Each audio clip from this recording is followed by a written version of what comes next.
Hello guys, welcome to Disc Tech. வீடியோவில் நம்ம இதை பற்றி பார்க்கக்கூடிய பார்த்தோன்னா வேறு எதை பற்றி இல்லைங்க, செம்மையான ஒரு விஷயம் தான். இன்றைக்கி வந்து எஸ்டிஆர் பர்த்டே இல்லை, அந்த பர்த்டே ஸ்பெஷலாக வரிசையாக அனௌன்ஸ்மெண்ட்.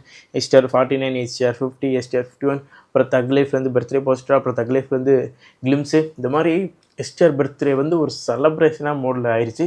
எஸ்டிஆர் பர்த்டே மண்டே வந்துச்சுல, மண்டேயில் சிம்பு டேன்னு அவங்க ஃபேன்ஸ் எல்லாம் ஃபிக்ஸ் பண்ணி செலப்ரேஷன் 12 மணி அதுலேருந்து மாதம் படம் அடுத்த 12 மணி வர வரைக்குமே செம்ம 24 ரொம்ப செம்ம சந்தோஷம், செம்ம என்ஜாய்மெண்ட்டு. சிம்பு ஃபேன்ஸ் தெரிச்சிட்டாங்க. வேறு லெவல் அனௌன்ஸ்மெண்ட், ஒவ்வொரு அனௌன்ஸ்மெண்ட்டும் சூப்பராகவே இருந்துச்சு. நம்ம வந்து சிம்பு வந்து ரொம்ப வருஷம் கழித்து சினிமாவில் பேக் டு பேக் படம் நடிக்க போகிறாரு. வருஷத்துக்கு ஒரு 2-3 படம் ரிலீஸ் பண்ண போகிறாரு. அந்த மாதிரிலாம் பார்க்கும்போது ரொம்பவே சந்தோஷமாக இருக்குது. அதை பற்றி தான் நம்ம இந்த விட நம்ம வந்து ஸ்டெப் பை ஸ்டெப்பாக வந்து ஒவ்வொரு படமாக நம்ம டிஸ்கஸ் பண்ணுவோம். ஓகேங்களா, ஃபஸ்ட்டு நம்ம வந்து லைனாக போயிடுவோம். எஸ்டிஆர் 49 போவோம், அடுத்து எஸ்டிஆர் 50, அடுத்து 51, அப்புறம் தக் லைஃப். நம்ம லைனாக போயிடுவோமே. ஏன்னா வந்து இந்த வருஷம் நம்ம சிம்புக்கு வந்து 2 படம் இருக்குது. தக் லைஃபும் எஸ்டிஆர் 49 திரைப்படம் ரிலீஸ் ஆகும். எஸ்டிஆர் 49 திரைப்படத்துக்கு சிம்பு அவர் வந்து சம்பளம் ஃபிக்ஸ் பண்ணல. அது எப்படின்னா, ப்ராஃபிட் ஷேர், படத்தில் எவ்வளோ ப்ராஃபிட் வருதோ அதை வந்து ஷேர் பண்ணிப்பாங்க. அதே மாதிரி தான் நம்ம எஸ்கே அவருமே பராசக்திக்கு ப்ராஃபிட் ஷேர் தான் பண்ணியிருக்காரு. டான் பிக்சர்ஸில் ப்ரொடியூஸ் பண்ணுற எல்லா படத்துக்குமே ப்ராஃபிட் ஷேர் தான்.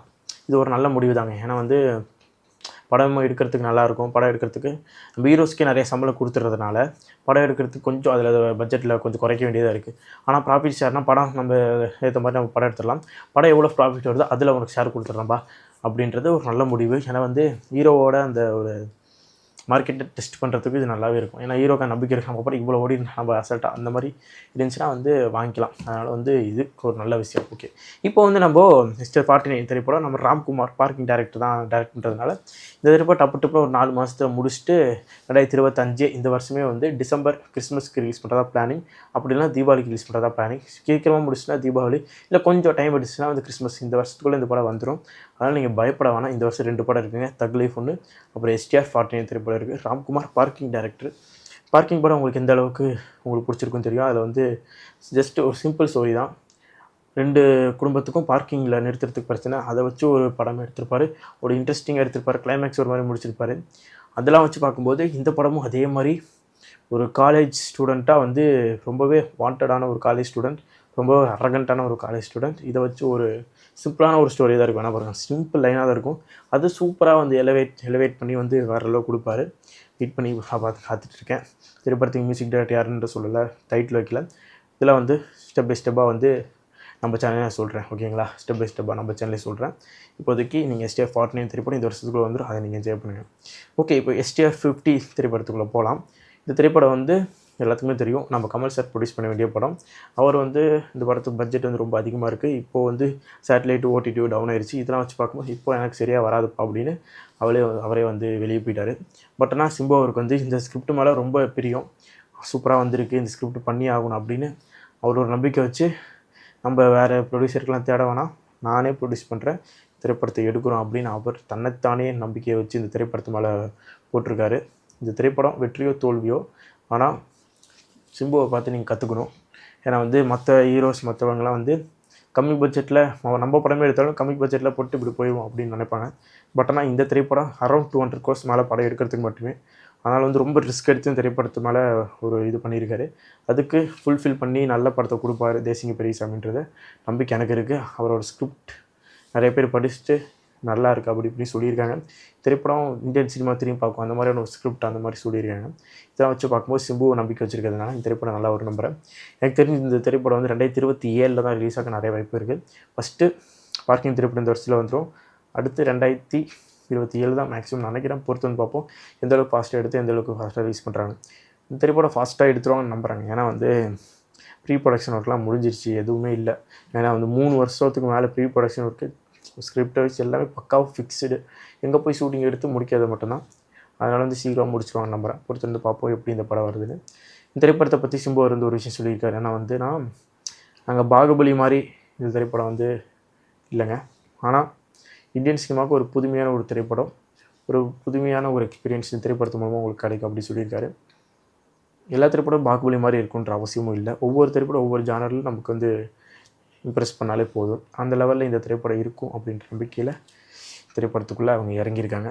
ஓகே, திரைப்படத்துக்கு வந்து மியூசிக் டைரக்டர் யுவன் சங்கர் ராஜா தான் போட்டிருக்காங்க. அவர் வந்து இன்னும் சம்பளம் ஃபிக்ஸ் பண்ணல. எல்லாமே வந்து படம் ரிலீஸ் ஆனதுக்கப்புறம் ஒரு ப்ராஃபிட் ஷேர் மூலமாக வந்து அந்த ஒரு மோடில் வந்து பண்ணலாம். நான் வந்து இந்த திரைப்படம் வந்து அந்தளவுக்கு ஒரு பட்ஜெட் தேவைப்படுது. நம்ம சிம்பு வந்து அவ்வளோ போடுறாரு. அதனால் நமக்கு ஒரு உதவியாக வந்து நீங்கள் படம் ரிலீஸ் ஆனதுக்கப்புறம் ப்ராஃபிட் மூலமாக தாங்க அந்த மாதிரி ஒரு பேச்சுவார்த்தை போயிருக்கு போல். இப்போதைக்கு வந்து மியூசிக் டைரக்டராக இருக்கட்டும், டிஓபியாக இருக்கட்டும், யாருமே வந்து சம்பளம் வாங்கலை. ஜஸ்ட் வந்து இந்த படத்தை பண்ணுறதுக்கு மட்டும்தான். டேரக்டரும் வாங்கியிருக்க மாட்டாங்க. அவருக்கு வந்து நம்ம சிம்பு வந்து தனியாக டீல் பண்ணுவார், அது வேறு விஷயம். இப்போ வந்து சிம்பு ப்ரொடியூஸ் பண்ணுறதுனால ஹீரோக்கும் சம்பளம் கிடையாது. இது மற்ற ஒர்க் காஸ்ட் க்ரூனுக்கு மட்டும் ஒரு சில சம்பளம் ஃபிக்ஸ் பண்ணி படத்தை டேக் பண்ணுவாங்க. இப்போ வந்து இந்த திரைப்படம் இவ்வளோ உழைப்பு, இவ்வளோ எதிர்பார்ப்பில் இந்த திரைப்படத்தை வந்து சிம்பு வந்து பண்ண போகிறாரு. அதனால் இந்த திரைப்படம் நல்லா தான் வரும். ஆனால் நீங்கள் எதிர்பார்த்த மாதிரியே இந்த திரைப்படம் சூப்பராக வரும். இந்த திரைப்படம் ரிலீஸ் 2027 2026 தான். நீங்கள் 2026 எக்ஸ்பெக்ட் பண்ண முடியாது, 2027 தான். ஓகே, இப்போ அடுத்ததாக STR 51 திரைப்படம் ஏஜிஎஸ் ப்ரொடக்ஷனில் அஸ்வந்த் மாரிமுத்து டைரக்ஷனில் இந்த திரைப்படம் வரப்போகுது. இந்த திரைப்படம் லவ் ஃபேண்டசி மூவி. அதனால் இந்த திரைப்படம் வந்து எக்ஸாம்பிளுக்கு ஓமை கடவுளை மாதிரி இருக்கும். அந்த மாதிரி நம்ம எஸ்டிஆர் வந்து காட் ஆஃப் லவ்ன்ற கேரக்டர் நம்ம கொடுத்துருக்காங்க.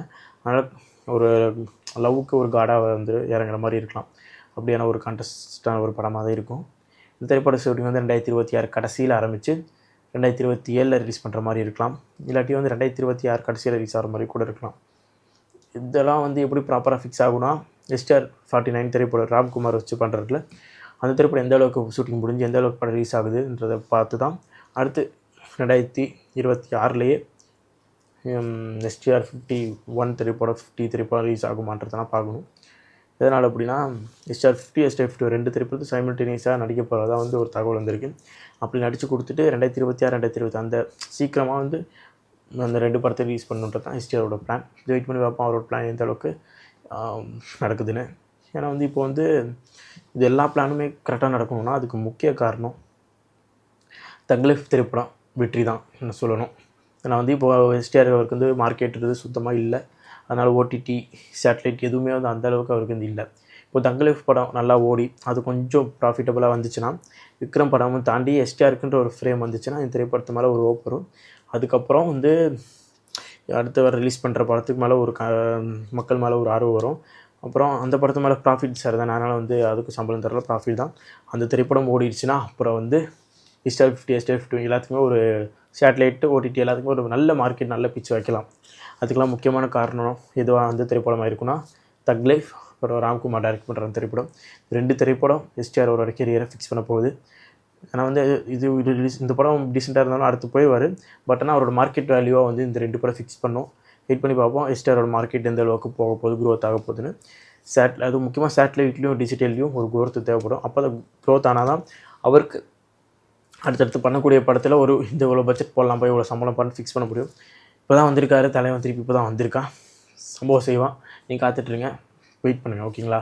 இப்போ தக் லைஃப் திரைப்படத்துலேருந்து ஒரு கிளிம்ஸ் ரிலீஸ் ஆச்சு. 2025 ஜூன் 5 ரிலீஸ் ஆக போகும் திரைப்படம். அது வந்து எல்லாத்துக்குமே தெரியும். அந்த கிளிம்ஸ் வந்து சூப்பராக ஸ்டைலாக இருந்துச்சு. மணிரத்னமாரோட படம்னால நம்ம வந்து சூப்பரான ஒரு படம், விசுவலாகவும் கண்டென்ட்டாகவும் செம்மையாக இருக்கும். திரைப்படத்தில் வந்து கமல் சார் கூட வந்து சிம்பு அவர் நடிக்கிறதுனால கமல் சார் அப்பாவாக இருக்கலாம், சிம்பு அவர் வந்து பையனாக இருக்கலாம். அந்த மாதிரியான ஒரு படமாக இருக்கும்னு நினைக்கிறேன். கேங்ஸ்டர் அப்பா கேங்ஸ்டர் புள்ள அதை ஒரு விஷயம் பண்ணுது, அந்த மாதிரியான ஒரு விஷயங்களாக இருக்குமா. இல்லாட்டி கிளைமேக்ஸில் வந்து 2 பேருமே ஒரு கமல் ஒரு பக்கம் STR அவர் ஒரு பக்கம் 2 பேருமே வந்து வில்லனாக மாறுறாங்களான்றதை பொறுத்து வந்து பார்ப்போம். Kamal sir hero, STR villain, இந்த மாதிரி ஆகுதான்றதுலாம் படம் பார்க்கும்போது தெரிஞ்சுக்க முடியும். பட் ஆனால் இந்த திரைப்படம் குவாலிட்டியாக வருன்றதுல எனக்கு நம்பிக்கை இருக்குது. தக் லைஃப், ராம்குமார் இந்த 2 திரைப்படம் தான் வந்து STRோட கெரியர் வந்து அடுத்த லெவலுக்கு கொண்டு போகும். லெட்ஸ் வெயிட் அண்ட் சி எந்த அளவுக்கு STRோட க்ரோத் வந்து இருக்க போகுது அப்படின்றத நம்ம ஃபிக்ஸ் பண்ணிக்கணும்னா இந்த 2 படம் ஓடணும். இந்த 2 படமும் சுமாராக ஓடிச்சுன்னு வைங்களேன், STR அவருக்கு வந்து அடுத்த திரைப்படம் சாட்டர்டே OTT கொஞ்சம் அடி வாங்கும், அதான் சொல்கிறேன், மற்றபடி எதுவும் இல்லை.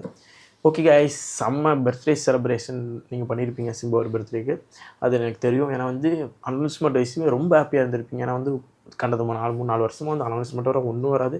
பட் ஆனால் நீங்கள் STR ஃபேன்ஸாகவே இருப்பீங்க. அந்த லாயலான ஃபேன்ஸுக்கு தான் இந்த ஒரு அனௌன்ஸ்மெண்ட். நீங்கள் என்ஜாய் பண்ணுங்கள். நீங்கள் மனசை தளர விட வேணாம். ரிலீஸ் ஆக போகிற எல்லா திரைப்படம் STRக்கு ஹிட்டு தான் ஆக போகுது. அதில் எந்த சந்தேகமும் கிடையாது. நான் சொல்கிறேங்க, எல்லா திரைப்படம் ஹிட்டு தாங்க ஆக போகுது. பர்ஃபெக்டான ஒரு ஸ்கிரிப்டை சூஸ் பண்ணியிருக்காரு. எல்லாமே வந்து முதல் திரைப்படம் ஹிட்டாகி எல்லாம் 2வது திரைப்படம் பண்ணுறது, 3வது திரைப்படம் பண்ணுற ஒரு டேரக்டர். நம்ம சிம்புவை பிடிச்சிருக்கிறது. அதனால் எல்லாமே ஒரு ப்ராப்பரான ஒரு படமாக தான் கொடுப்பாங்க. எங்கேயுமே பிசு தட்டுற மாதிரி படமாக இருக்காது. நான் 100% சொல்கிறேன், எங்கேயுமே பிசு தட்டுற மாதிரி படமாக இருக்காது. ஓகே கைஸ், தேங்க்ஸ் ஃபார் வாட்சிங் திஸ் வீடியோ.